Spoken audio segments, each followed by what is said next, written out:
Так, ну это будет сегодня видео, что такое повезло. Приехал к нам клиент, стук в двигателе. Все разобрали, обнаружили, думали, сцепление оборвало.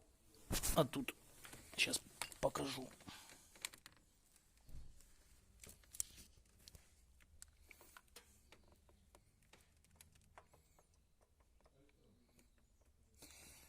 В общем, оборвало 4-ю шейку. И при этом двигатель стучал и не прокрутило ее. Вот сейчас, когда снимем, еще доложу видео. То есть выдержала машина, могло все разлететься.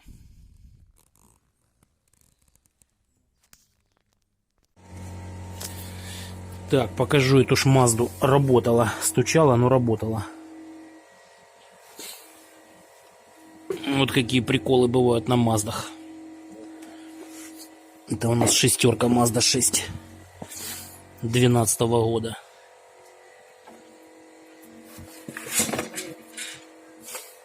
Оборвала.